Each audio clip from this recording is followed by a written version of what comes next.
plots time. Namaste, this is Rav Prakash, real estate expert and achievement coach. Anyway, NRI investments, NRI real estate investments trends ఎలా ఉన్నాయనేది చూద్దాం. Hyderabad real ఎస్టేట్లో major investments ఎప్పుడూ కూడా IT, pharma and NRI investments. But last few years నుంచి NRI investments ఎలా change అవుతున్నాయి అంటే వాళ్ళ ఇన్వెస్ట్మెంట్ ప్యాటర్న్స్ ఎలా చేంజ్ అవుతున్నాయో చూద్దాం. మనం ఒక 20 ఇయర్స్ బ్యాక్కి వెళ్దాం. 20 ఇయర్స్ బ్యాక్కి వెళ్తే అప్పుడు ఎన్ఆర్ఐస్ ఎవరైతే ఉన్నారో వాళ్ళు సహజంగా అక్కడ డాలర్స్ రూపంలో సంపాదించిన దాన్ని ఇక్కడ ఇండియాలోనే ఇన్వెస్ట్ చేసుకునేవాళ్ళు. అది ఎక్కడ ఇన్వెస్ట్ చేస్తారంటే వాళ్ళ ఓన్ ప్లేస్, అంటే నేటివ్ ప్లేస్ ఏదైతే ఉందో ఆ నేటివ్ ప్లేస్లో ఇన్వెస్ట్ చేయడానికి ప్రయత్నం చేసేవాళ్ళు. అలాగే అందరికీ ఎన్ఆర్ఐస్ అందరికీ ఫేవరెట్ ప్లేస్ ఏది అంటే హైదరాబాద్. ఓవరాల్గా ఇండియాలో కూడా హైదరాబాద్ రియల్ ఎస్టేట్ మార్కెట్ ఎప్పుడూ టాప్ 5లోనే ఉంటుంది, టాప్ 5 ఆర్ టాప్ 10లో ఉంటుంది. సో సహజంగా ఎన్ఆర్ఐస్ హైదరాబాద్లో ఇన్వెస్ట్ చేయడానికి ఇంట్రెస్ట్ చూపిస్తూ ఉండేవాళ్ళు. బట్ ఇది 20 years back. Next NRI investment patterns ఎలా చేంజ్ అవుతూ వచ్చినాయి అంటే నెక్స్ట్ జనరేషన్, అంటే ఎన్ఆర్ఐస్ ఫస్ట్ జనరేషన్ ఎవరైతే వెళ్ళారో 20 ఇయర్స్ బ్యాక్ వాళ్ళు ఇక్కడే ఇన్వెస్ట్ చేస్తున్నారు. ఎందుకు అంటే వాళ్ళు అమెరికాలోనే సెటిల్ అవుతాం, యూఎస్లోనే సెటిల్ అవుతాం అనే థాట్ లేదు. ఎప్పుడైనా ఇండియాకి వెనక్కి రావాల్సిందే.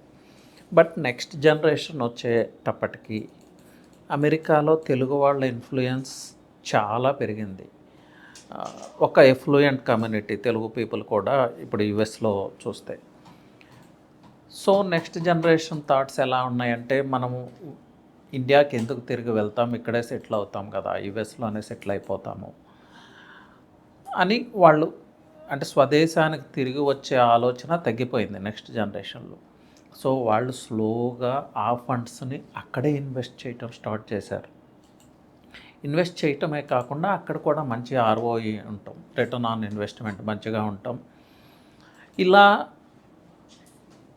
ఎన్ఆర్ఐ ఇన్వెస్ట్మెంట్స్ అక్కడ పెరుగుతూ వచ్చినాయి, యుఎస్లో పెరుగుతూ వచ్చినాయి. లాస్ట్ 2024లో తీసుకుంటే యుఎస్లో ఇండియన్స్ అంటే ఫారినర్స్ చేసిన ఇన్వెస్ట్మెంట్స్లో 10% ఇండియన్స్ ఉంది. టాప్ 3-4 ప్లేసెస్లోనే ఉన్నారు వీళ్ళు. చైనా తర్వాత ఇండియన్సే ఉన్నారు. సో ఇక్కడికి అంటే మనకి ఇండియాకి రావాల్సిన ఇన్వెస్ట్మెంట్స్ అక్కడే కంప్లీట్ అవుతున్నాయి. బట్ కానీ ఇప్పుడు మారిన పరిస్థితుల్లో ఇది జస్ట్ గెస్ వర్క్ అండి. ఇప్పుడు Donald Trump make America great again అనే స్లోగన్తో వెనక్కి వచ్చాడు. ఆయన తీసుకునే డెసిషన్స్ ఇప్పుడు ఎన్ఆర్ఐస్కి కొంత అభద్రతా భావాన్ని క్రియేట్ చేస్తున్నాయనే చెప్పాలి.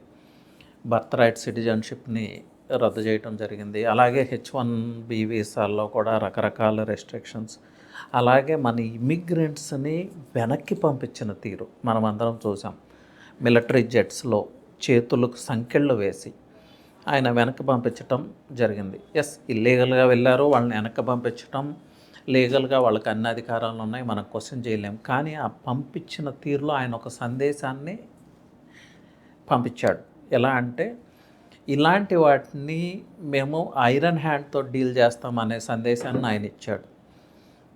ఫారినర్స్ విషయంలో వాళ్ళ ఆలోచన తీరు మారుతుంది అని చెప్పడానికి ఇదే నిదర్శనం. అలాగే ట్రంప్ టీంలో చాలా ఇంపార్టెంట్ పర్సన్ గ్రీన్ కార్డ్ ఉంది కాబట్టి ఎప్పటికీ ఇక్కడే స్థిరపడిపోవచ్చు అనే ఆలోచన ఇప్పటి నుంచి మానుకోండి అని హెచ్చరిక జారీ చేయటం కూడా జరిగింది. సో అంటే ఈవెన్ గ్రీన్ కార్డ్ హోల్డర్ కూడా పర్మనెంట్గా యుఎస్లో ఉండొచ్చు అంటే ఇది పాలసీ అయితే రాలేదు, కానీ అలాంటి మెసేజెస్ పంపిస్తూ ఉన్నారు. సో సంథింగ్ ఈజ్ హ్యాపెనింగ్, కొంత అభద్రతా భావం. సో అలాంటప్పుడు ఎన్ఆర్ఐస్ ఎందుకు అక్కడ ఇన్వెస్ట్ చేసుకోవాలి, అక్కడే సెటిల్ అవుతామనే ఆలోచన నుంచి బయటకు రావాల్సిన అవసరం అయితే ఇప్పుడు ఉంది, అది జరుగుతుంది. సో ఇండియాలో అగైన్ ఇప్పుడు మన తెలుగు పీపుల్కి ఫేవరెట్ ప్లేస్ ఏది అంటే హైదరాబాదే.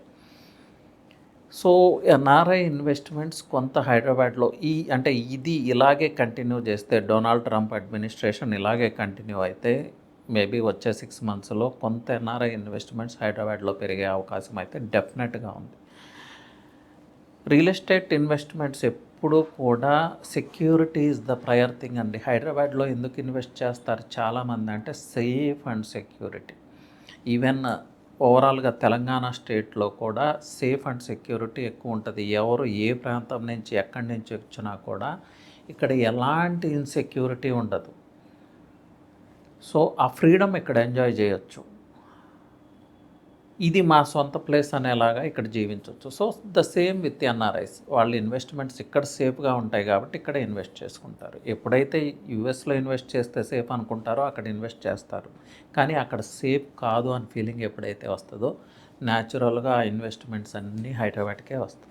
సో ఎన్ఆర్ఐ ఇన్వెస్ట్మెంట్స్ అయితే వచ్చే 6 మంత్స్లో కొంత పెరుగుతాయని నేను అనుకుంటున్నానండి. అంటే సేమ్ థింగ్ కంటిన్యూస్. సో అమెరికాకు కూడా కొంత కంపల్షన్ ఉంది. పైకి కనిపించినంత చక్కగా అక్కడ పరిస్థితులు ఏమీ లేవు అని చెప్పాలి. సో ఆ ఆర్థిక పరిస్థితులను చక్కదిద్దే కార్యక్రమంలోనే ట్రంప్ ఇలాంటి నిర్ణయాలు తీసుకుంటా ఉన్నాడు. అలాగే అమెరికన్స్లో వస్తున్న జాబ్ పరంగా ఇన్సెక్యూరిటీస్, జాబ్స్ మాకే కావాలి, ఎవరో వచ్చే వాళ్ళు జాబ్స్ తీసుకుంటున్నారు, ఇవన్నీ కొంత సబ్కాన్షియస్ లెవెల్లో ఈ థాట్స్ పెరుగుతూ ఉన్నాయి. So something is happening. So NRI investments trends change అవుతాయి కొంత. అది హైదరాబాద్ రియల్ ఎస్టేట్కి డెఫినెట్గా బెనిఫిట్ చేస్తుంది. So let's wait and see అండి వాట్ హ్యాపెన్స్ అనేది చూద్దాం. Anyway thank you, all the best.